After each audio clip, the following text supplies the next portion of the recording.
Hello. Hello, आप पवन भगत जी बात कर रहे हैं? हाँ जी। हाँ, सबसे पहले भगत जी आपको मेरा सत साहेब। सत साहेब जी, सत साहेब। हाँ हाँ हाँ, मैं वेस्ट बंगाल के आसनसोल से बोल रहा हूँ भगत जी। जी बोलिए। और हाल फिलहाल में ही मैंने ऑनलाइन दीक्षा ली, दुर्गापुर से ली थी, आसनसोल के दुर्गापुर जी में एक सेंटर है, वहीं से मैंने हाल फिलहाल में प्रथम नाम लिया है। जी और वीडियो में मैंने बहुत कुछ देखा, मैंने आपके बारे में, रामचंद्र जी के बारे में। जी। तो भगत जी यही मैंने थोड़ा सा सच्चाई जानने के लिए मैंने आपको फोन किया कि ये सब मैंने इसमें कहाँ तक सच्चाई है। बताइए। भगत जी, सुनी सुनाई बातों पर विश्वास करना कमजोर चरित्र का लक्षण है। बिल्कुल। और अफवाहों को सत्य मानना भेड़ बुद्धि का परिचय देना है। बिल्कुल सत्य बात। हाँ, तो यही भगत जी मैंने आपसे पूछा, तो इसमें कहाँ तक सच्चाई और कैसी कैसी, मैंने इससे क्या होता है ना कि नए भगतों का विश्वास तो से डगमगाने लगता है। जी जी, सही कह रहे हैं आप। जी, तो इसके बारे में आपका क्या राय है? देखिए, हम तो आपसे यही प्रार्थना करेंगे जी कि आप जी ने संत रामपाल जी महाराज जी के सत्संग सुने।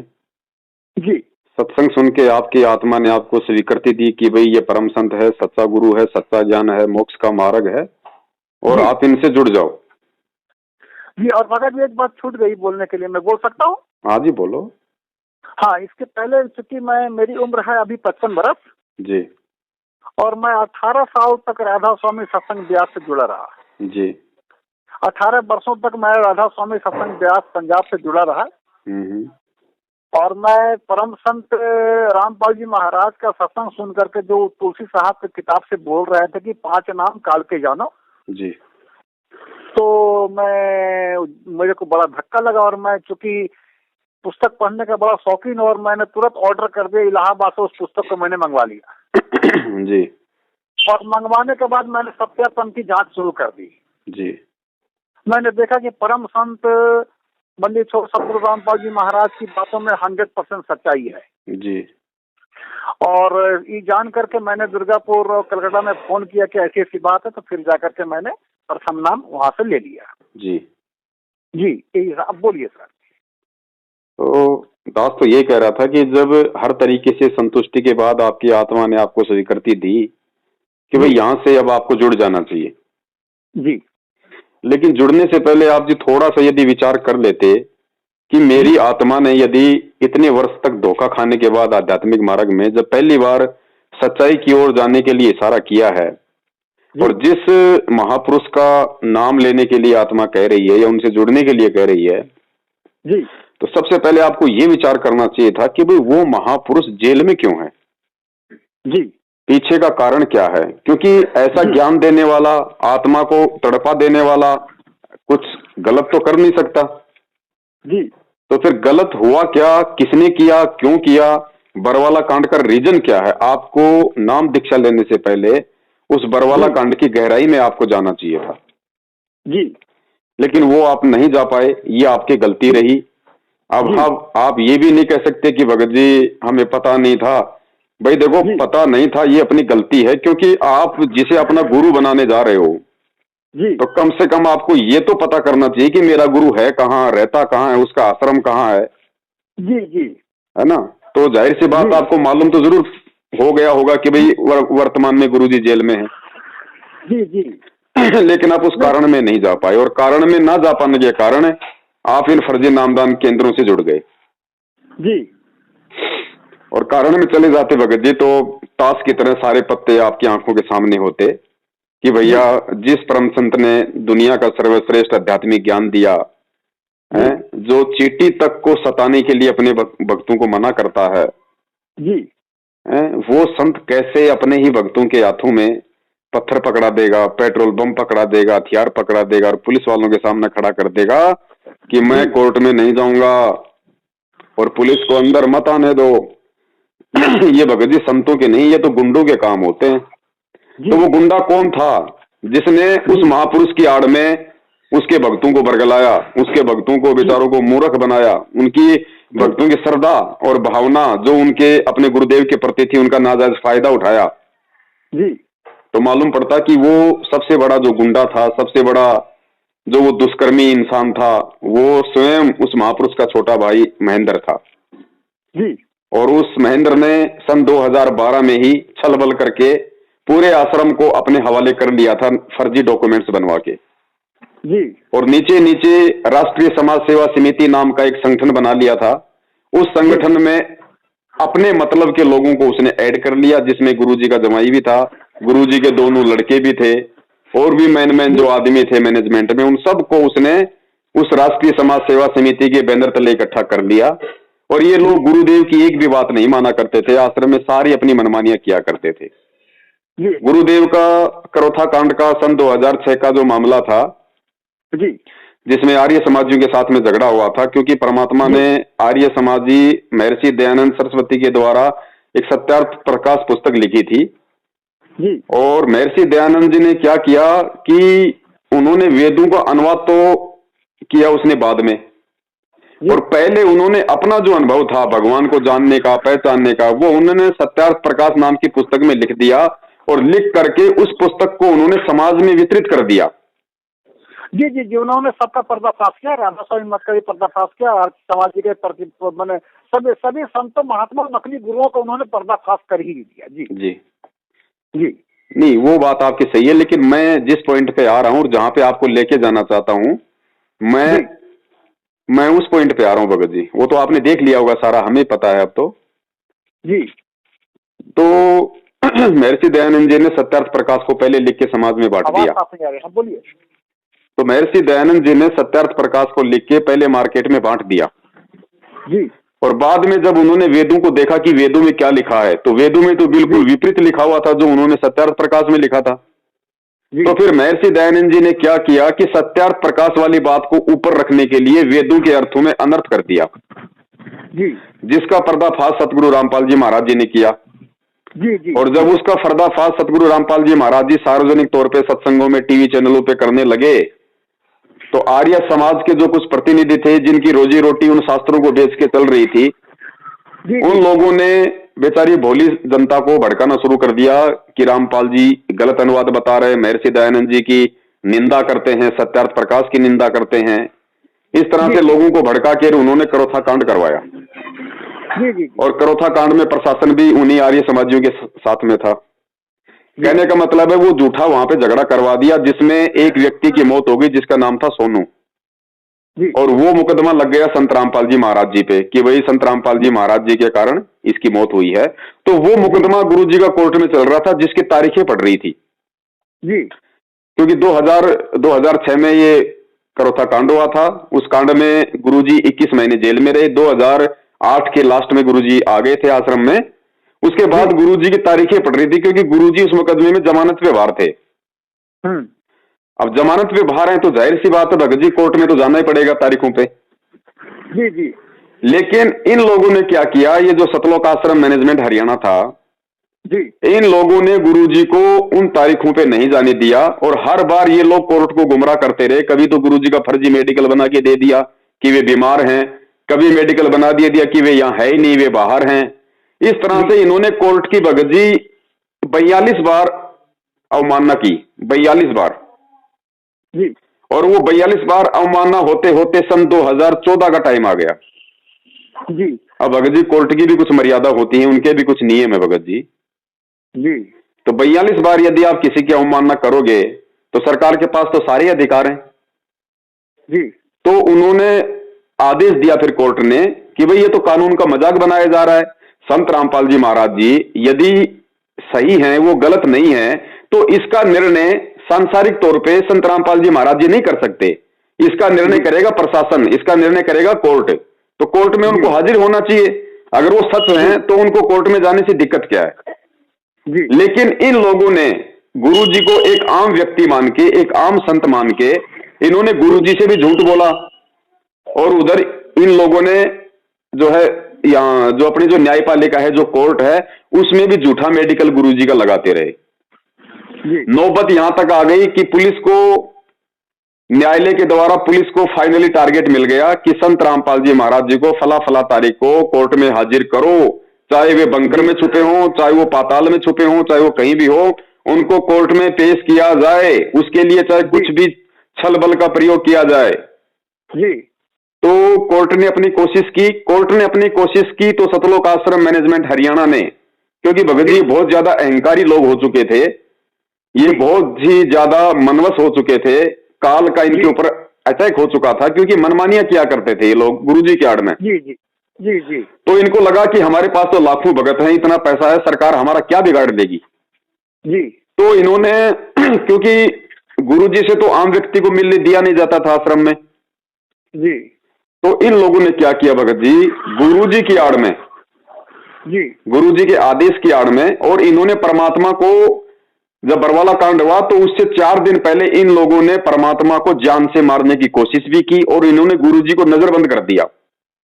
जी ठीक है जी, ये गुरुजी के बयान है, मैं नहीं बोल रही बात, ये संत रामपाल जी महाराज जी के खुद के मीडिया को सामने दिए गए बयान है। उन्होंने खुद मीडिया के सामने अपने वीडियो में कहा है कि मुझे भी आश्रम में रोक के रखा हुआ था।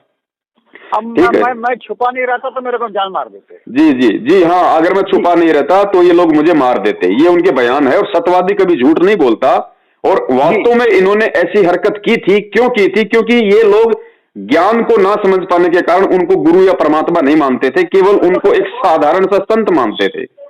जी।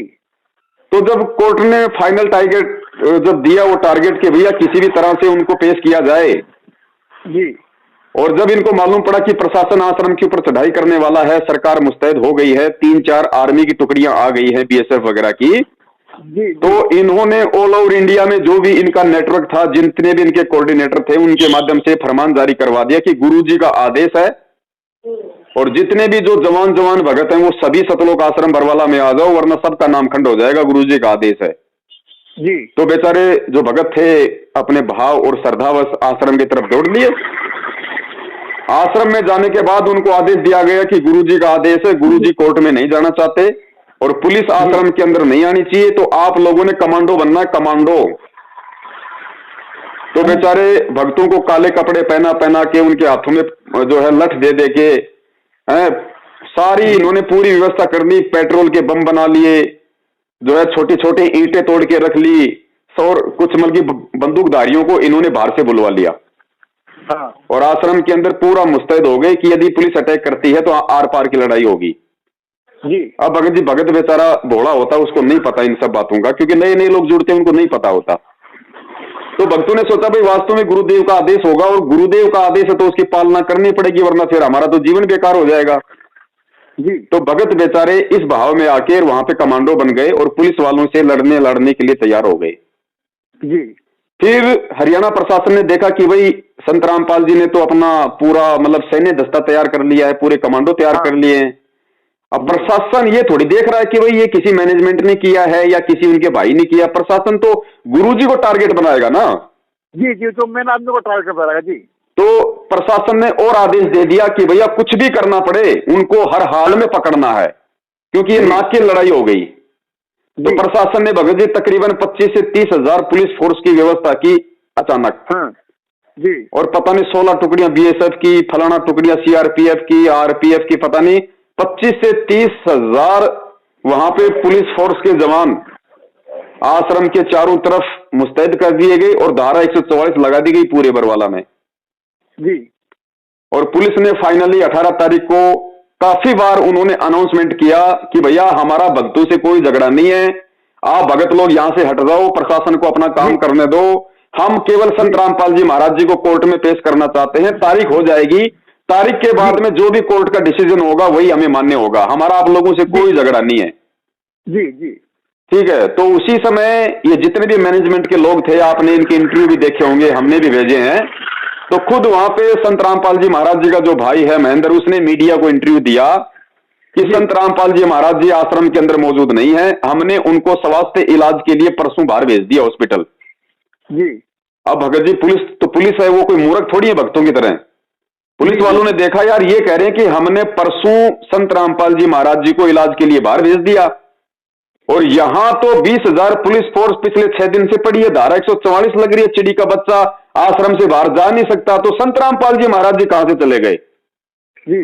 तो और ज्यादा उनको शक हो गया, और फाइनली उन लोगों ने 18 नवंबर 2014 दिन के 12 बजे जैसे रमणी शुरू हुई, आधी रमणी चली थी, तुरंत सबसे पहले सतलोक आश्रम बरवाला के आदेश पे आश्रम की तरफ से आश्रम की छत पे जो कमांडो खड़े थे उन्होंने पत्थरों से पुलिस वालों के ऊपर पथराव करना शुरू किया जी। उसके बाद में पुलिस वालों ने फिर भक्तों के ऊपर वही पत्थर वापस मारने शुरू कर दिए। जब ज्यादा बात बढ़ गई तो फिर पुलिस की तरफ से आंसू गैस के गोले आश्रम की तरफ छोड़े गए। लेकिन भगत जी दास भी वही मौजूद था। जो सच है वो दास बोलेगा। पुलिस वालों ने भगत जी केवल आंसू गैस के गोले दागे थे, गोलियां नहीं चलाई उन्होंने। पुलिस की तरफ से एक भी गोली नहीं चली जी। ना ही सतलोक आश्रम मैनेजमेंट की तरफ से कोई गोली चली जी। जबकि हथियार उनके पास भी थे, हथियार सतलोक आश्रम के पास भी थे। लेकिन आंसू गैस के गोलों से, पत्थरों से और डंडों से ही सब कुछ वहां पे तहस नहस हुआ था। जो भी भगत मरे हैं, जो भी वहां पे घायल हुए हैं, पुलिस वाले या भगत जी। अब उसके बाद में भगत जी फिर जो मुख्य जो व्यक्ति थे, जो मतलब दोषी व्यक्ति थे जी, उनको भगत जी पुलिस ने पकड़ लिया। और कुछ लोग जैसे गुरुजी का जवाई था, गुरुजी का भाई था, ये लोग अपनी राजनीतिक सेटिंग के तहत आश्रम से निकल गए रात को जी। गुरुजी को अकेला छोड़ गए और आश्रम से ये लोग फरार हो लिए जी।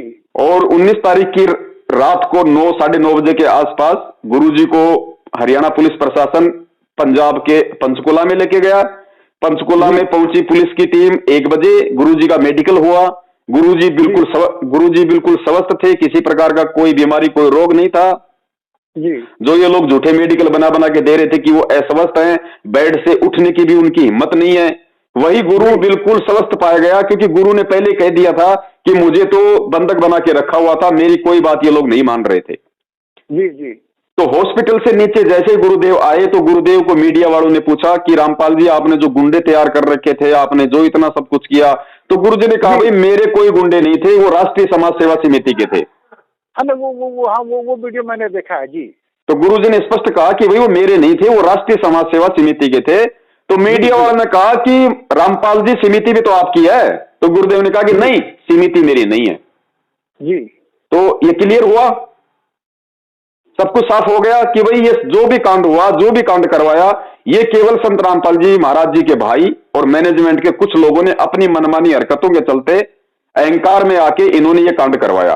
उसके बाद जब कोर्ट की प्रक्रिया शुरू होती है जी, और जब गुरुजी के बयानों की बारी आती है, या जैसे जो रिमांड हुआ उनका वहां पे जी, और जो भी अखबार में आता था, जो भी सारी सिस्टम थे, उसमें गुरुजी ने मैनेजमेंट को ही दोषी बताया, ना किसी आर्य समाज जी को दोषी बताया, ना किसी नेता को दोषी बनाया, ना किसी प्रशासन को दोषी बताया। गुरुजी का जो भी बयान बाहर आया उसमें यही आया कि रामकुमार ढाका, बलजीत और राजेंद्र ने मेरा बना बनाया आशियाना उजाड़ दिया और आश्रम में जो भी गलत काम हुए वो सतलोक आश्रम मैनेजमेंट हरियाणा और समिति वाले लोग किया करते थे जी। और पिछले 6 साल से इसका सबसे बड़ा जो सबूत है जी, वो सबूत ये है कि पिछले 6 वर्षों से भगत जी, संत रामपाल जी महाराज जी के लाखों की संख्या में भगत हैं जी, आज तक सतलोक आश्रम मैनेजमेंट हरियाणा के द्वारा, उनके भाई के द्वारा, ना ही तो एक बार भी चंडीगढ़ हाई कोर्ट में सतगुरु रामपाल जी महाराज जी की जमानत लगाई गई जी, और ना ही सतगुरु रामपाल जी महाराज जी के जो बयान है कि उन्होंने किसको दोषी बताया, वो बयान आज तक संगत में नहीं भेजे गए। आज तक जी, बयान इसलिए नहीं भेजे गए क्योंकि बयान तो इन लोगों के पास है ही, क्योंकि मैनेजमेंट ने ही बाद में वकील खड़े किए, जी, तो बयान तो इनके पास है। लेकिन उन बयानों में स्पष्ट लिखा हुआ है कि बरवाला कांड का जो मुख्य दोषी है वो राष्ट्रीय समाज सेवा समिति है जी। इसलिए ये लोग संगत में बयानों की कॉपी फोटोकॉपी 6 साल हो गए आज तक नहीं भेज रहे। अगर ये भेज देंगे तो संगत को मालूम पड़ जाएगा कि गुरुजी ने किसको दोषी बताया है जी। और जब मालूम पड़ जाएगा संगत को कि सतलोक आश्रम मैनेजमेंट हरियाणा को गुरुदेव ने दोषी बताया है और जो उनका भगोड़ा भाई है जो आज तक पुलिस से छुपता हुआ फिर रहा है, ये सब लोग बरवाला कांड के दोषी हैं, तो उसके बाद भगत जी इन फर्जी नाम दान केंद्रों पे कौन जाएगा, कौन यहां से नाम दीक्षा लेगा, कौन इनको दान का पैसा देगा, कौन इनको ज्योति पाठ का पैसा देगा, कौन इनके कहने पे उल्टे सीधे आदेश मानेगा जी। तो ये इनकी पूरी भगत जी राम कहानी है। अब हम लोग ये जो सच्चाई है, इस सच्चाई को हम भगत समाज तक पहुंचा रहे कि भैया ज्ञान को आधार बनाओ। हमारे गुरुदेव सच्चे परमात्मा है, पूर्ण परमेश्वर है, वो ना कभी गलत वो कर सकते, ना किसी को गलत करने का आदेश दे सकते। और आज उनके जेल जाने के बाद उनके आदेश की आड़ में जो ये पीले पर्चे आते हैं, ये नकली ऑडियो आती हैं, इनमें यही आदेश आते हैं कि बीजेपी को वोट दो, कांग्रेस को वोट दो, उसको आरक्षण में सहयोग करो, उसको ये करो। तो भैया जो आदेश गुरुजी ने 27 साल से हमें सत्संगों में नहीं दिए, हमें राजनीति से, इस वोटबाजी से हमेशा दूर रहने का आदेश दिया, वही गुरु जेल जाने के बाद में अपने सत्संगों के विरुद्ध कैसे अपने भक्तों को राजनीति की आग में डाल देगा जी। और जिस गुरु ने अपना विधान बताया कि गुरु बिन माला फेरते, गुरु बिन देते दान, और गुरु बिन दोनों निष्फल है चाहे पूछो वेद पुराण, और परमेश्वर कहते हैं कि 10वां अंश गुरु को दीजिए। 10वां अंश यानी अपनी आमदनी का 10वां हिस्सा दान के रूप में अपने गुरु के हाथों में देना है कि 10वां अंश गुरु को दीजिए, ताते जन्म सफल कर लीजिए। अब बताओ, वो दान का पैसा, वो ज्योति का पैसा आज गुरु के हाथों में ना देके ये बेचारी भोली संगत इन काल एजेंटों के हाथों में दे रही है, इनके फर्जी नामदान केंद्रों पे जमा करा रही है, तो भगत जी भगत समाज को लाभ कहां से मिलेगा? कभी कभी भगत जी मन में थोड़ा सा हमारा, चूंकि अभी मैं तो नया नया हूँ ना जी, और बहुत सारे सत्संग भी गुरु महाराज का बहुत डेढ़ 3-4 बहुत सारे सत्संग भी मैंने सुना, किताब को भी अध्ययन किया जी। कभी कभी मेरा हम ही इंसान है, मन में एक ख्याल पैदा होता कि कहीं काल भगवान तो हमारे गुरुदेव से मजबूत तो नहीं है जी जी। मन में ऐसा ख्याल क्यों आता? भगत जी देखो, ऐसा है, मन में ख्याल इसलिए आता है कि कुछ सत्संगों की थोड़ी सी कमी है, वरना गुरुदेव ने अपने विधान में क्या बताया कि बच्चों, जब मैं तुम लोगों की ये पतली हालत देखकर, तुम लोगों की दयनीय हालत देखकर, जब मैं सतलोक से अपने बेटे जोगजीत का रूप बना के इस पृथ्वी पे आना चाह रहा था, तो बीच में मेरी उस काल से मुलाकात हो गई, और काल को मैंने कहा कि भाई मैं नीचे जा रहा हूं उस परमात्मा के आदेश से, और तेरी हकीकत मैं नीचे जाके बताऊंगा, सभी जीवों को मैं वो सार नाम दूंगा और सबको मैं सतलोक लेके जाऊंगा। तो काल की परमात्मा की काफी वार्तालाप हुई, फिर एंड में बात ये हुई, काल ने ये कहा कि परमात्मा आप मुझे ये वचन दो कि आप नीचे जाओगे और आप अपना ज्ञान प्रचार करोगे, लेकिन परमात्मा आप जबरदस्ती ना करना, जो आपका ज्ञान समझे वो आपका, और जो आपका ज्ञान ना समझे परमात्मा वो मेरा, उसको आप बाई फोर्स जबरदस्ती सतलोक लेके नहीं जाओगे। तो परमात्मा ने कहा तथास्तु। तो परमेश्वर तो अपने विधान अनुसार, अपने वचन अनुसार जबरदस्ती तो करेगा नहीं, परमात्मा तो आके सतलोक की जानकारी देगा और वहां जाने की जो साधना, जो मंत्र है वो बताएगा। अब जिसने जाना है वो भक्ति करेगा, जिसने नहीं जाना वो बकवाद करेगा।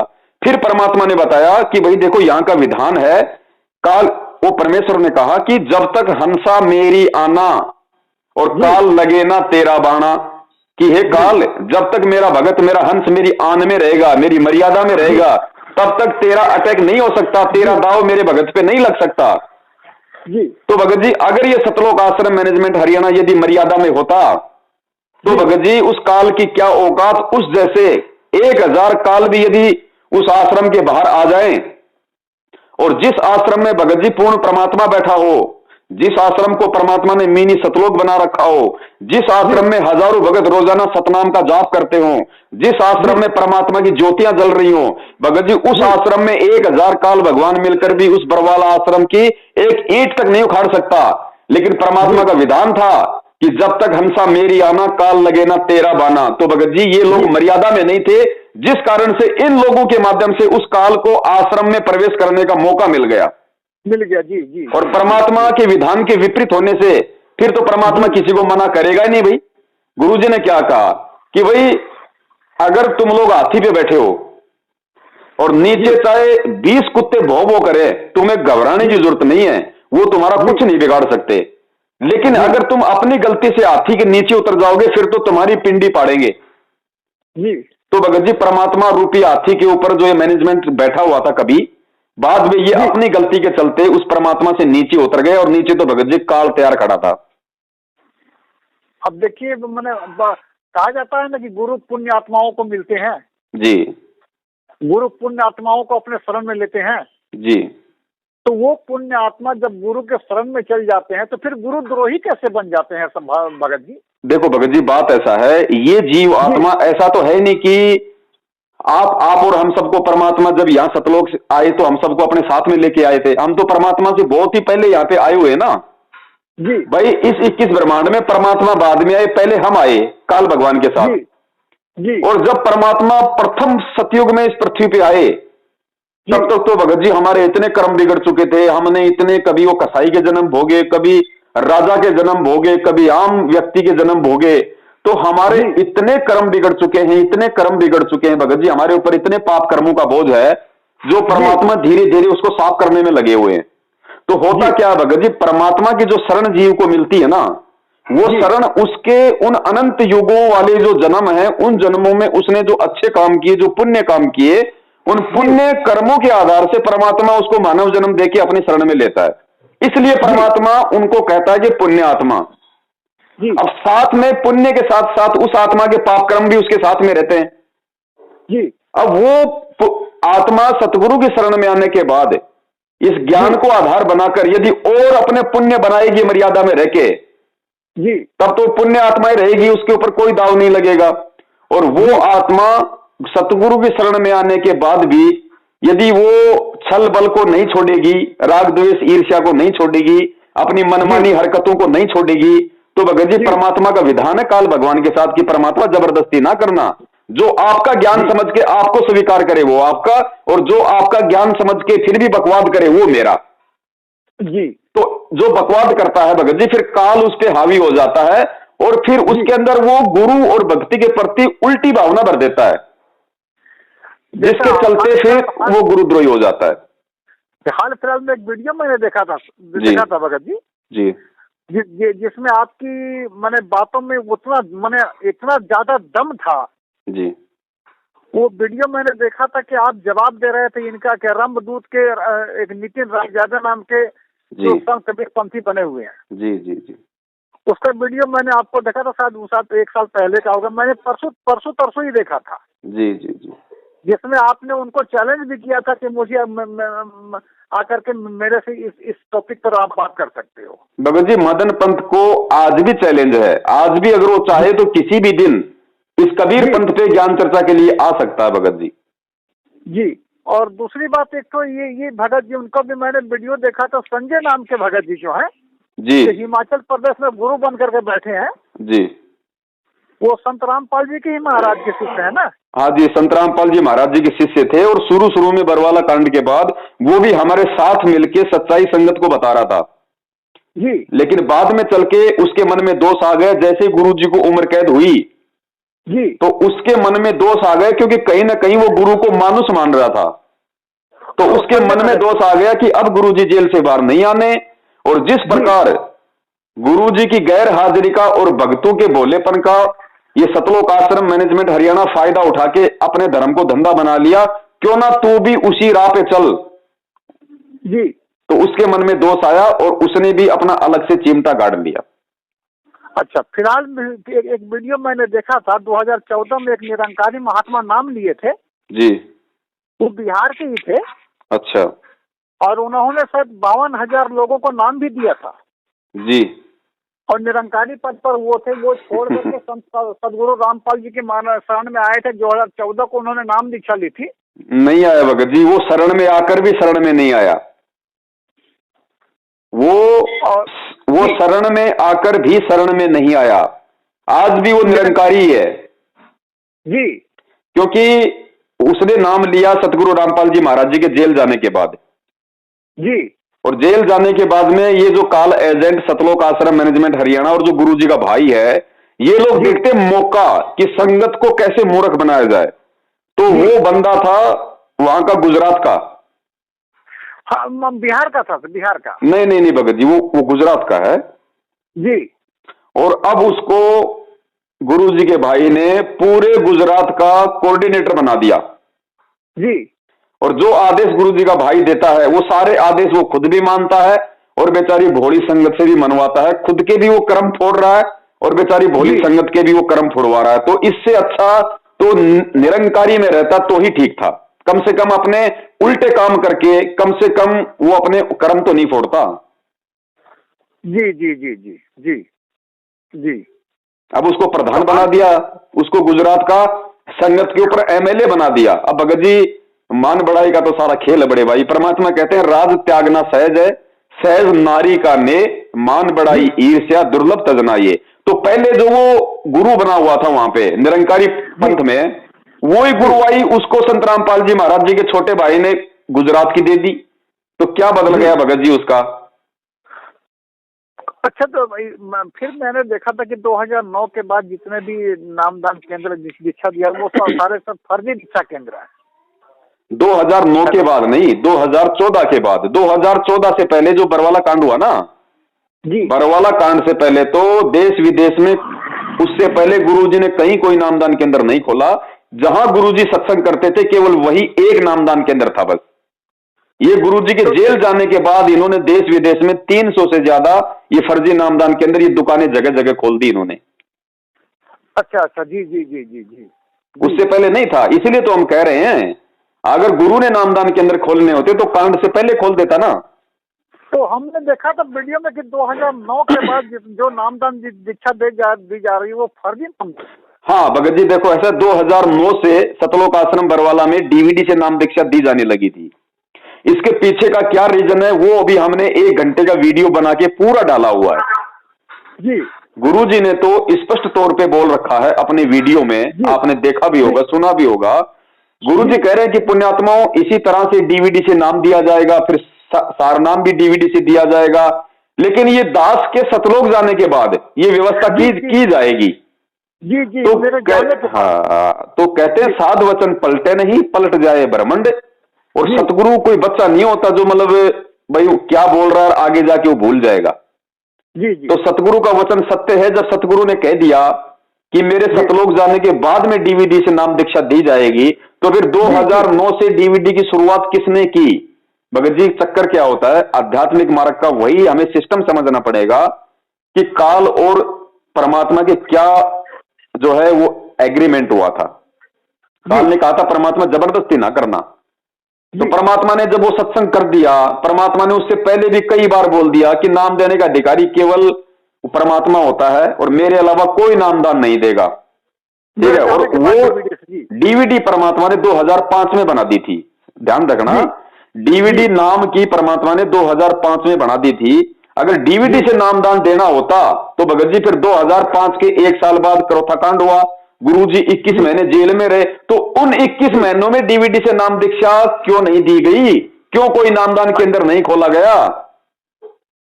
किसी के शुद्धिकरण की व्यवस्था भी नहीं की गई कि एक भी जगह कोई नामदान केंद्र खोला गया हो। क्यों नहीं खोला गया? क्योंकि गुरु का वचन था कि मेरे सतलोक जाने के बाद डीवीडी से नाम दिया जाएगा। जैसे ही गुरुजी कांड के बाद 2008 के लास्ट में आए जी, और आश्रम में बहुत सारे भगत आने लग गए, बहुत सारी संगत नाम दीक्षा के लिए आने लगी, तो ये लोग तो गुरुजी को गुरु मानते ही नहीं थे, उनके परिवार वाले, भाई बंधु, रिश्तेदार, और यही लोग गुरुजी के आसपास रहा करते थे जी। तो इन लोगों ने गुरुजी को सलाह दी जी कि गुरुजी आप बहुत ज्यादा जो है आप मतलब परेशान हो जाते हो, आप क्या क्या काम करोगे, आप ये शास्त्रों का आप ये अध्ययन भी करते हो, आप भक्तों को आशीर्वाद भी देते हो, सत्संग भी करते हो, तो गुरुजी आपको भी थोड़ा बहुत तो समय चाहिए, टाइम चाहिए आराम के लिए जी। क्योंकि इन्होंने गुरु को परमात्मा नहीं माना, गुरु को अपने जैसा एक मतलब बूढ़ा इंसान मान रखा था जी। तो परमात्मा तो भगत जी जबरदस्ती नहीं करता, और परमात्मा ने एक तीर से 2 शिकार करने थे। ऐसा भी नहीं है कि वो गुरुजी की ही मतलब सहमति नहीं थी, गुरुजी की भी उसमें सहमति थी। क्योंकि अगर ये लोग इतने समझदार होते तो परमात्मा को ये सलाह ना देते कि गुरुजी अब डीवीडी से नाम दीक्षा शुरू कर दो और आप थोड़ा आराम करो जी। जब गुरु ने देखा इन नालायकों को इतना ज्ञान नहीं है तो क्यों ना इनको एक झटका दे दिया जाए। जिस प्रकार 650 साल पहले परमात्मा ने उस गणिका माई को, जब ये मैनेजमेंट वाले जब वहां पे जो आश्रम के जो प्रबंधक थे, जब उसको आश्रम में बेचारी को परेशान करने लगे कि तू वैश्या है, सत्संग सुनने के लिए मत आया कर, तेरे कारण हमारे गुरुजी पूरे काशी में बदनाम हो रहे हैं, तब परमात्मा ने सोचा कि इतने साल मैंने ज्ञान दिया, इन नालायकों को यह भी समझ में नहीं आया कि कौन बदनाम होता है, और संगत के ये ठेकेदार बन गए, तो क्यों ना इनकी मैं एक वो फड़क निकाल लूं जी। तो ठीक इसी प्रकार परमात्मा को जब इन्होंने सलाह देनी शुरू की बात बात पे जी, भगत जी ये बात मैं कोई अपनी तरफ से नहीं कह रहा, जब 2012 में इन लोगों ने राष्ट्रीय समाज सेवा समिति का संगठन बनाया था, तो उसका इन्होंने जो बल्कि संविधान बनाया था 12-13 पेज का जी, तो उस संविधान के पेज नंबर जो पॉइंट नंबर 12 के ऊपर इन्होंने लिखा हुआ, वो मेरे पास रखा हुआ है, मैंने संगत में जो है मतलब भेज भी रखा है। उसके पॉइंट नंबर 12 पे सतलोक आश्रम मैनेजमेंट हरियाणा ने ये लिखा है कि उसमें लिखा है कि राष्ट्रीय समाज सेवा समिति संत रामपाल जी महाराज जी से किसी भी कार्य में कोई दिशा निर्देश नहीं लेगी जी। और संत रामपाल जी महाराज जी का काम केवल इतना है कि वो शास्त्रों का अध्ययन करे, भगत समाज को मतलब सत्संग करे। इसके अलावा संत रामपाल जी महाराज जी को बाकी सभी कामों से उनको फ्री रखा जाता है जी। कहने का मतलब है उस भगवान को 2 कौड़ी के जीव ने सेवा दे दी कि आपका काम केवल इतना है, आप सत्संग करो, अपना आराम करो, फालतू की बकवास नहीं, बाकी काम हम करेंगे और हम जो काम करेंगे उस काम में हम आपसे कोई सलाह नहीं लेंगे जी। तो भगत जी उस आधार से दास ये बात बोल रहा है कि इन्होंने डीवीडी की जो सलाह थी खुद इन्होंने गुरुदेव को दी, और गुरुदेव ने तो भगत जी खेल खेलना था क्योंकि संगत को ज्ञान आधार से परमात्मा ने तैयार करना था जी। तो परमात्मा ने कहा भाई ठीक है, जैसा तुम्हें उचित लगे वैसा कर लो। तो इन्होंने परमात्मा की उस सलाह को इन्होंने संगत में आदेश के रूप में पारित कर दिया कि गुरु जी का आदेश है डीवीडी से नाम दीक्षा दी जाएगी। अच्छा जी जी जी ठीक है। अब सतलोक आश्रम बरवाला में गुरुजी के रहते सहते जो डीवीडी से नाम दीक्षा दी जा रही थी वो गुरुजी का स्पष्ट आदेश नहीं था, लेकिन गुरुजी की इन लोगों की सलाह पे सहमति थी। और दूसरी बात, आश्रम में जो भी व्यक्ति नाम दीक्षा लेता था वो नाम दीक्षा लेने के तुरंत बाद अपना फार्म हाथ में पकड़ के गुरुजी के दर्शन के लिए जाया करता था। जी जी बिल्कुल। और जब वो गुरुजी के पास दर्शन के लिए जाता था तो परमात्मा उसके फार्म को हाथ में लेके उसके सिर पे हाथ रखते थे और कहते थे कि बेटा अच्छी तरीके से भक्ति करना, परमात्मा तुम्हारे साथ में। तो वो नाम दीक्षा अगर वो गलत थी तो भी वो सतगुरु आशीर्वाद से सही हो जाती थी जी। अब भगत जी गुरु से नाम दीक्षा लेने के बाद तब तक वो नाम काम नहीं करेगा जब तक गुरु आपको सर पे हाथ रख के आशीर्वाद नहीं देगा जी। तो इसलिए वो नाम दीक्षा को हम ठीक कह सकते हैं, लेकिन वर्तमान में ना ही तो उस गुरु का कोई स्पष्ट रूप से कोई आदेश है, ना ही नाम दीक्षा लेने वालों को गुरु का कोई आशीर्वाद मिल रहा है, और ना ही कोई भी व्यक्ति गुरु से जेल में जाके ये आदेश लेके इन नामदान केंद्रों से नाम ले रहा है। तो बताओ भगत जी, हम इसको फर्जी नाम दीक्षा ना कहें तो और क्या कहें? अच्छा, बहुत सारे इंटरव्यू ऐसा देखते हैं यूट्यूब में। हेलो जी जी। तो उस यूट्यूब में कोई बोल रहा है कि मैंने नाम दीक्षा लिया 14 को, 16 को, 18 को, 20 को डीवीडी से और मेरे को बहुत ज्यादा लाभ हो रहा है, इसमें कहाँ तक सच्चाई है? देखो बड़े भाई, लाभ मिलते हैं, परमात्मा अवश्य लाभ देता है जी। कैसे लाभ देता है भगत जी? ये है परमात्मा का भक्ति युग जी। और इस समय आत्मा को भगत जी परमात्मा की जरूरत है जी। और जो भी व्यक्ति संत रामपाल जी महाराज जी से जुड़ता है, चाहे वो ज्ञान समझ के जुड़े, चाहे वो अपने किसी दुख से किसी रोग से जुड़े, जी, वो आदमी हर जगह जा जाके, हर देवी देवता के जाके, हर हॉस्पिटल में जाके वो परेशान हो चुका, दुखी हो चुका होता है। और उसको जब कोई बताता है, थोड़ा बहुत जब वो ज्ञान सुनता है, भक्तों के इंटरव्यू देखता है, तो उस आत्मा को लगता है कि भाई यहाँ पे मेरा रोग निवारण हो सकता है जी। और जब वो परमात्मा की शरण में आता है, इन नामदान केंद्रों से नाम दीक्षा लेता है जी, तो उस समय उसको एक विश्वास होता है कि भाई भगवान मुझे अवश्य लाभ देगा जी। अब भगत जी ऐसी स्थिति में यदि वो सतगुरु अपनी तरफ से, अपने कोटे से, यदि उस दुखी आत्मा को, जो हर देवी देवता से दुखी है, हर हॉस्पिटल से परेशान है, उसको यदि परमात्मा आज भी लाभ नहीं देगा थोड़ा बहुत, तो भगत जी वो आत्मा सदा सदा के लिए भक्ति और भगवान से अविश्वास कर लेगी। और वो परमात्मा नहीं चाहता कि कोई भी आत्मा, क्योंकि भगत जी भक्ति और भगवान पे विश्वास बनाए रखने के लिए तो परमात्मा ने 3 युगों से पता नहीं कैसे कैसे खेल खेले हैं। ब्रह्मा विष्णु महेश के रूप में, दुर्गा के रूप में परमात्मा ने अपनी आत्माओं को लाभ दिया।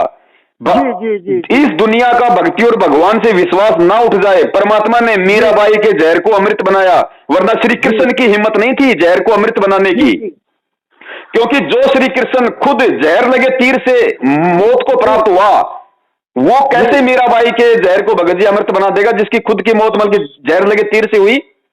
जी जी। तो उस कबीर परमात्मा ने भक्ति और भगवान पे आत्माओं का विश्वास बनाए रखने के लिए और वर्तमान समय तक इस भक्ति को जीवित रखने के लिए परमात्मा ने पहला भगत को आग से बचाया। तो भगत जी आपकी बातों ने तो मेरे को रुला कर रख दिया।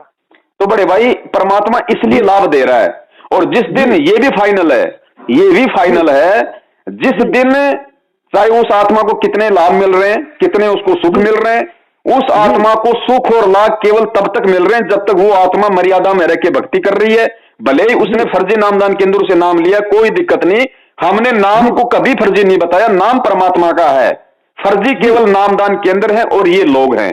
और जब तक वो भगत मर्यादा में रह के उस नाम का सुमरण करेगा, अपनी भक्ति करेगा, भगत जी प्रॉपर उसको लाभ मिलेगा। लेकिन जिस दिन उस आत्मा को सच्चाई का पता चल गया कि नामदान केंद्र फर्जी है और ये सारा का सारा एक षड्यंत्र है, उसके बाद भी यदि वो आदमी इन्हीं लोगों से चिपका रहेगा, इन्हीं को दान धर्म देगा, भगत जी उसी दिन से परमात्मा उस आत्मा के सिर से अपना पंजा हटा लेगा। क्योंकि परमात्मा का विधान है कि शरण पड़े को गुरु संभाले, जान के बालक भोला रे, कहे कबीर तुम चरण चित राखो, जू सुई में डोरा रो।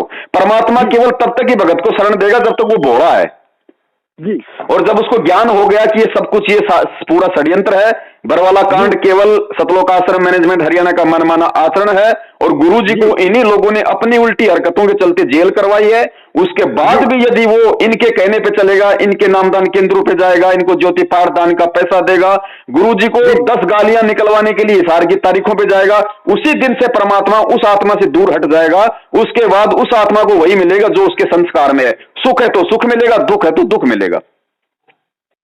भगत जी मैं जहां से नामदान लिया जी, वहाँ 2-3 बार मैं गया और वहाँ के लोग मेरे को कह रहे थे जी, और मैंने वो किया नहीं। वहाँ के लोग मेरे को कह रहे थे कि आप हो सके तो 15,000 रुपया आप वहाँ पर भेज दो आश्रम में, जी, आपको करोड़ों जन्मों का पुण्य मिलेगा जी, और नहीं तो कम से कम 2100 रुपया यहाँ पर दे करके रसीद कटवा दो जी।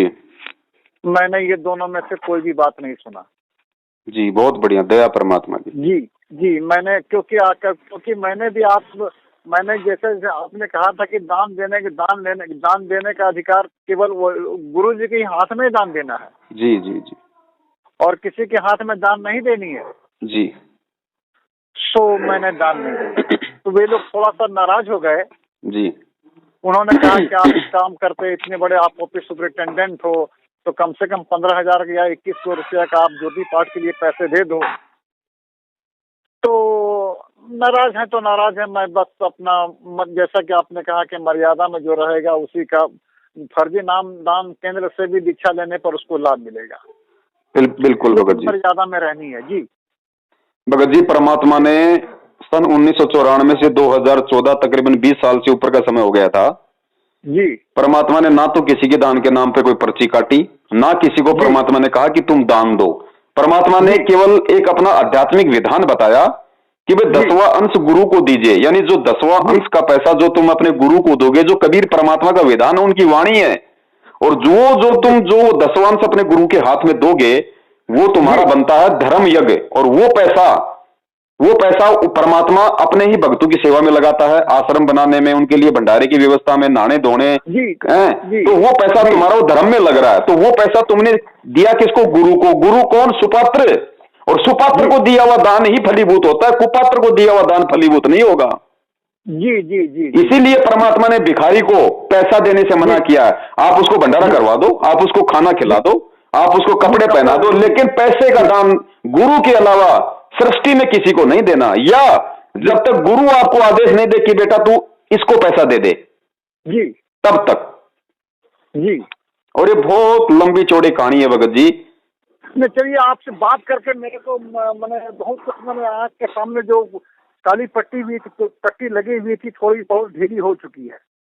वो दया करेंगे परमात्मा। वैसे तो आंखों की सारी काली पट्टी उतारने के लिए परमात्मा ने कोई हजारों वीडियो बनवाए, 5 साल में हजारों वीडियो जी। और भगत जी वही बात है, परमात्मा देखो भगत जी, ये भक्ति इतनी आसान नहीं है। ये भक्ति अगर इतनी आसान होती भगत जी, यहाँ तो हर कोई पार हो जाता, कौन बचता इस लोक में। भगत जी आप यकीन मान लेना, वर्तमान में भी यदि किसी को पार होना है, देखो सतगुरु क्या बोलता है, सतगुरु के इशारों को समझना पड़ेगा। 650 साल पहले कबीर परमात्मा, यही संत रामपाल जी महाराज जी कह लीजिए या फिर वो कबीर कह लीजिए, जब 650 साल पहले वो आए तो वो क्या कहा करते थे कि बच्चों भक्ति करो, सब पार होंगे, हम सब यहाँ से सतलोक जाएंगे, हम भक्ति करेंगे, सब पार होंगे, कहा करते थे ना। लेकिन उस परमात्मा को यह भी पता था कि इनमें से एक भी पार नहीं हो पाएगा जी। और वास्तव में एक भी पार नहीं हुआ। फिर भी वो परमात्मा ये क्यों कहते थे? इसलिए कहा करते थे कि इनका भक्ति और भगवान पे विश्वास बना रहे। अपने बच्चों को थोड़ा वो जोश दिलाया करते थे। जैसे कि मान लीजिए आपके जैसे कोई भी, जैसे कोई स्कूल है, स्कूल के अंदर हजारों विद्यार्थी होते हैं जी। क्या वो हेडमास्टर प्रिंसिपल कभी किसी को कहता है कि तू पास नहीं हो पाएगा, तू फेल होगा? नहीं नहीं नहीं नहीं, बिल्कुल नहीं, बिल्कुल नहीं। कोई फेल होने वाला होगा उसको भी यही कहेगा कि बच्चा मेहनत कर, पास होगा, चिंता मत कर, मैं तेरे को पूरा नंबर देके भेजूंगा, चिंता मत कर। जी जी। लेकिन भगत जी एंड में पास कौन होगा? जो उस टीचर के द्वारा पढ़ाई गई बातों को जो अपने दिमाग में बैठाएगा, जो उन पे वो रिवीजन करेगा, है वही होगा ना। तो वर्तमान में भी वही बात है भगत जी। परमात्मा तो कह रहे हैं कि वे सब पार होंगे, अरबों खरबों की संख्या में जाएंगे, विमान भर के जाएंगे, लेकिन भगत जी जाएगा कौन? जाएगा वो जो वर्तमान में उनको ज्ञान को आधार बना के और कदम कदम पे भगत जी सोच समझ के पैर रखेगा। क्योंकि परमात्मा कहते हैं कि पग पग पे यो तक तक मारे काल कसाई बाणा। ये जो काल कसाई है भगत जी, इस समय काल इतना चौकन्ना है, इतना चौकन्ना है, क्योंकि जब उसने खुद कहा था परमात्मा को कि परमात्मा 3 युगों में जीव आत्माएं सतलोक थोड़ी लेके जाना, जब चौथा युग कलयुग आए तो आप जितने मर्जी जीव ले जाना। तो भगत जी उसने भी तो पूरी प्लानिंग कर रखी है, वो कोई चद्दर ओढ़ के थोड़ी सो रहा है, वचन तो उसी ने लिया था। तो क्या उसको नहीं पता वर्तमान समय का कि मेरा जो भोजन है वो मेरे हाथ से निकलता जा रहा है? तो वो क्या नहीं करेगा? गुरुजी ने कहा कि वो सूक्ष्म रूप में अपने एजेंट यहां पे भेजेगा, तुम लोगों को विश्वास मिलेगा, तुम्हारी भक्ति को खंडित करवाएगा, गुरु के ज्ञान के विरुद्ध तुमसे आदेशों पे पालन करवाएगा। तो भगत जी ये मैनेजमेंट हमसे क्या करवा रहा है? टोटली ज्ञान विरुद्ध आदेश। तो भगत जी इसीलिए परमात्मा कहते हैं कि पार वही होगा जो ज्ञान को आधार बनाएगा। और परमात्मा की वाणी क्या कहती है भगत जी? परमात्मा की 2 वाणियों को ध्यान रखना सदा भगत जी, तभी आप भक्ति कर पाओगे बड़े भाई। परमात्मा की पहली वाणी है कि ये संसार विघन की घाटी, विघन की घाटी मतलब ये लफड़ों की जगह है। ये संसार विघन की घाटी, कोई निकलेगा बिरला सूर, कोई सूरमा भगत ही यहां से निकलेगा इस कलयुग की पिछली पीढ़ी में। और दूसरा परमात्मा ने कहा, मालिक की वाणी है कि खोकापुर में काग मिले दिन दोई रे, और अरबों में कोई हंस हमारा होए रे। अरबों भक्तों में, करोड़ों भक्तों में कोई एक अंश होगा परमात्मा का जो कलयुग की इस पिछली पीढ़ी में भी जाने के लायक बनेगा भगत जी। लेकिन ये मौका दिया परमात्मा ने, चाहे तो हर कोई वो हंस बन सकता है, चाहे तो हर आदमी वर्तमान समय में, क्योंकि ये मोक्ष मार्ग है, हर प्राणी विघन की घाटी को तोड़ सकता है, लेकिन तोड़ेगा वही जो उनके ज्ञान को आधार बना के चलेगा। काल एजेंटों के चापलूसी करने वाला, कुपात्रों को दान धर्म देने वाला, फर्जी नामदान केंद्रों से जुड़ के अपनी भक्ति का सत्यानाश कराने वाला, इशार तारीखों पे जाके घुटने तोड़ना, समय पैसा बर्बाद करना, वहां जाके पुलिस पब्लिक से 10 गालियां वहां पे गुरुजी को दिलवाला कि देखो रामपाल पाखंडी के चेले आ गए, भीड़ इकट्ठी कर दी, दुनिया को ये लोग परेशान कर रहे हैं, वो कभी जिंदगी में पार नहीं होगा। अगर यही कुकर्म करने थे भगत जी, यही अगर कुकर्म करने थे तो क्यों संत रामपाल जी महाराज जी की शरण में आए? ये तो नकली संतों की शरण में रह के भी कर सकते थे। ये राजनीतियां ये संत आसाराम जी किया करते थे, ये राजनीतियां राम रहीम जी किया करते थे, और ये राजनीति यदि आज सतगुरु रामपाल जी महाराज जी का नाम लेके सतलोक आश्रम मैनेजमेंट हरियाणा करवा रहा है, तो मैं ये कहता हूं कि संत आसाराम, संत राम रहीम और सतगुरु रामपाल जी महाराज जी में क्या अंतर रह गया? जी। तो बड़े भाई ये ज्ञान आधार है, क्योंकि ये समय परमात्मा ने ज्ञान आधार का निश्चित किया है। भगत जी आज हम लोग जितने भी लोग इस पृथ्वी पे हैं भगत जी, हम लोग उतने विकार रहित नहीं है जितने हम 650 साल पहले थे। 650 साल पहले हमारे मन में कोई राग द्वेष, कोई ईर्ष्या नहीं, कोई किसी प्रकार का कोई जो है गुस्सा नहीं आता था, किसी भी प्रकार का किसी के प्रति कोई छलबल नहीं था भगत जी। उसके बावजूद हम उस समय पार नहीं हो पाए, क्योंकि हम उस समय ज्ञान को आधार ना बनाकर परमात्मा को परमात्मा नहीं मान पाए। और आज तो भगत जी इस काल भगवान ने एडी से लेकर चोटी तक हमारे को पाप कर्मों में गाल रखा है, हमारे को विकारों में जकड़ रखा है, और उसके बावजूद भी यदि हम ज्ञान को आधार नहीं बनाएंगे, वही सारी उल्टी हरकत हम करेंगे भगत जी, कौन से विमान में बिठा के ले जाएगा फिर परमात्मा? फिर तो काल के एजेंट, काल के दूत जंजीरों में जकड़ के ले जाएंगे, जंजीरों में। जी भगत जी, दुनिया भर के बच्चे बाहर घूमते हैं और जो बच्चा स्कूल में पढ़ता है और वो बच्चा यदि बाहर घूमता हुआ या शरारत करता हुआ यदि उस टीचर को दिखाई दे जाए, तो टीचर केवल उसी बच्चे को डांटेगा जो बच्चा उस टीचर की स्कूल में एडमिशन ले रखा है। जी। दूसरे बच्चा चाहे वो गधे पे बैठा हो, उसको टीचर कुछ नहीं कहेगा, नहीं कुछ कहेगा जी। तो भगत जी ये नियम किसके ऊपर लागू हैं? जी। ये नियम केवल उसी व्यक्ति के ऊपर लागू हैं जो संत रामपाल जी महाराज जी की शरण में है। शरण में है, जी जी जी जी। और भगत जी संत रामपाल जी महाराज जी की शरण में आने के बाद, यानी ज्ञान होने के बाद, यदि ये प्राणी ज्ञानहीन कुकर्म करता है, जी भगत जी जगत वालों से 10 गुना ज्यादा दोष बताया परमात्मा ने।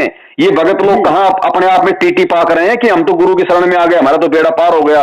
अरे गुरु की शरण में आने के बाद तो चारों आंखें खोलनी पड़ती हैं, तब जाके बेड़ा पार होता है, वरना जगत वालों से भी ज्यादा पाप के भागी बनता है जीव। जी जी जी, वो तो अनजान ही जानबूझ कर दिया हुआ है। क्योंकि परमात्मा कहते हैं कि जो अनजाने में गलतियां कर रहा मैं उसको माफ कर दूंगा एक बार, लेकिन मेरा ज्ञान समझने के बाद यदि कोई गलती करेगा उसको माफी नहीं है फिर। जी। तो बड़े भाई इसलिए ये ज्ञान आधार की भक्ति वर्तमान में परमात्मा ने निश्चित की है। और जो इस ज्ञान पे चलेगा, देखो भगत जी 650 साल पहले परमात्मा आए, उन्होंने जो सत बोला, जो पाखंडियों के पाखंड की पोल खोली, तो उनके पीछे कितने लोग लगे, हर धर्मगुरु उनके पीछे हो गया, राजा को भड़काया। वही काम वर्तमान में संत रामपाल जी महाराज कर रहे हैं, तो उनके साथ हो रहा है, उनको देशद्रोही बना दिया गया। जी जी। और कह दिया गया कि ये तो हिंदू धर्म का नाश करना चाहता है, देवी देवताओं की भक्ति छुड़वाता है, ये तो ईसाइयों के साथ मिला हुआ है। जी। और दुनिया उनके सत्संग तक देखने से नफरत करती है। जी जी। भगत जी वही स्थिति हम जैसे भगत भाइयों के साथ हो रही है, क्योंकि हम भी उसी राह पे चल रहे हैं जिस राह पे हमारा गुरु चल रहा है। तो भगत जी हमारे को इन्होंने गुरुद्रोही बना दिया और कह दिया कि पवन दास से कोई बात कर लेगा, पवन दास के कोई वीडियो देख लेगा तो उसका नाम खंड हो जाएगा। अब भगत जी ये लोग मना इसलिए करते हैं क्योंकि अब आपने दास से तकरीबन 50 मिनट हो गए बात करते हुए जी, और आपको सारी सच्चाई समझ में आ गई। और सच्चाई समझ में आने के बाद ना तो आप इनके फर्जी आदेश पे चलोगे, ना आप इनके नामदान केंद्रों पे जाओगे, ना आप इनको किसी प्रकार का 10वां अंश ज्योति पाठ या दान का पैसा दोगे। तो इनको डर है कि अगर सारी संगत समझ गई तो तुम्हारे जो खर्चे कहां से पूरे होंगे। तुम जो आराम की कमाई खा खा के, जिसकी साइकिल चलाने की औकात नहीं, जिसकी साइकिल खरीदने की औकात नहीं, वो आज संगत के दान पे स्कॉर्पियो 20 लाख की गाड़ी में घूम रहा है, तो वापस इनको साइकिल पे आना पड़ जाएगा। मैंने वही ना भगत जी, मैंने आपसे कहा कि जब मैं नामदान केंद्र पर गया था ना जी, तो वहाँ के कुछ भगत आपका भी नाम ले रहे थे जी। तो मैंने रामचरितमानस में पढ़ा था कि सुनी सुनाई बातों पर विश्वास करना कमजोर चित्त का लक्षण है। बिल्कुल भगत जी। और अफवाहों को सत्य मानना भेड़ बुद्धि का परिचय देना है। बिल्कुल। तो मैंने उनकी बातों पर विश्वास नहीं किया, डायरेक्ट मैंने आप ही से पूछ लिया, और पूछ लिया तो मेरे मन में जो भी संशय था वो सारा संशय बिल्कुल दूर हो गया। भगत जी परमात्मा ने भी यही विधान बताया। परमात्मा कहते हैं कहे कबीर सोए जन मेरा, जो नीर खीर का करे निवेरा। करे निवेरा जी। अरे हंस किसे बताया? हंस वो होता है एक गिलास के अंदर, एक कटोरी के अंदर गुरुजी बोले कि दूध और पानी को आपस में मिक्स कर दो, और जो हंस होगा वो भगत जी दूध पी लेगा, पानी को छोड़ देगा। परमात्मा ने उसको ऐसा लक्षण दिया है, उसको गुण दिया है। तो वो हंस परमात्मा ने अपने भक्तों को बनाया। किन भक्तों को? जिनके हृदय में ज्ञान समा गया, तत्व ज्ञान समा गया। अब वो भगत चाहे झूठ और सच्चाई को कितना ही मिक्स कर दो, वो परमात्मा के तत्व ज्ञान को आधार बना के दोनों तरफ की बातों को ध्यान से सुनेगा, फिर विवेक करेगा, विचार लगाएगा, और अपने गुरुदेव के द्वारा जो तत्व ज्ञान रूपी जो लालटेन दी है, जो टॉर्च उसको प्राप्त है, उस टॉर्च की रोशनी में वो साफ साफ देख लेगा कि क्या सही और क्या गलत है। जी जी जी जी जी जी जी जी। और भगत जी एक बात बताइए। हाँ एक मिनट। हाँ बोलिए। एक बात बताइए भगत जी। जी। संत रामपाल जी महाराज जी ने खुद हमें अपनी शरण में लेने के लिए जितने भी धर्म गुरु हैं, जितने भी शंकराचार्य हैं, सबके वीडियो दिखाए, सबकी पुस्तकें पढ़ाई। अरे तभी तो हम कोई निर्णय कर पाए कि भाई वो कबीर भगवान है या फिर रामकृष्ण भगवान है। अगर गुरुजी हमको ये वीडियो नहीं दिखाते, उन नकलियों के, उनकी पुस्तकें नहीं दिखाते, तो हम कैसे यकीन कर पाते कि कौन भगवान है और कौन भगवान नहीं है? नहीं, हम लोग तो कुआं का बैल और कुएं का मेढक बने रहते। तो संगत को बताओ फिर वो परमात्मा कैसे आदेश दे देगा कि पवन दास के वीडियो देखोगे तो नामखंड हो जाएगा, जब उस परमात्मा का विधान है कि जब तक दोनों तरफ की नहीं देखोगे वो मेरा भगत ही नहीं है। मेरा भगत तो वो है जो दोनों तरफ की देखेगा।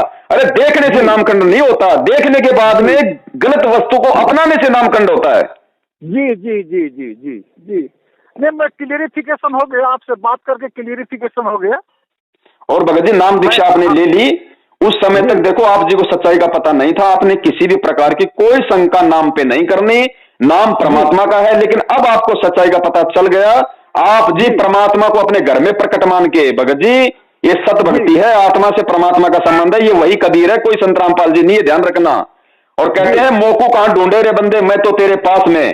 जिस परमात्मा ने इतना ज्ञान देके हमारी आस्था मंदिर और मस्जिदों से हटवाई कि भगवान उन पत्थर के टुकड़ों में नहीं, भगवान तो तुम्हारे घट में है। रोज संध्या आरती करते हैं कि घट ही में गंगा, घट ही में यमुना, घट ही में है जगदीश। तो जगदीश कौन है? जगदीश कोई विष्णु भगवान थोड़ी है, जगदीश यानी कबीर परमात्मा, जगत का ईश।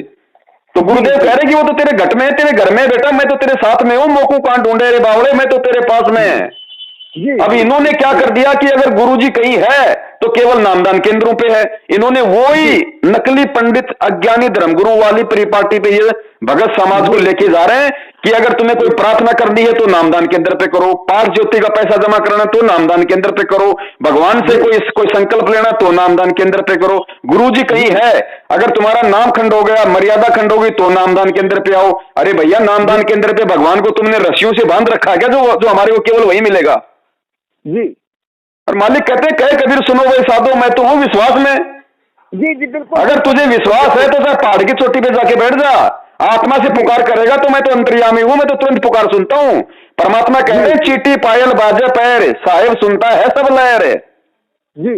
अरे महाभारत के युद्ध में उस टटीरी पक्षी ने, पक्षी जिसको ये भी नहीं पता कि राम कौन है कबीर कौन है, उसने आत्मा से पुकार की थी। परमात्मा ने अंडों की रक्षा के लिए इंद्र के हाथे घंटा तोड़ के महाभारत के युद्ध में डाल दिया और अंडों की रक्षा की।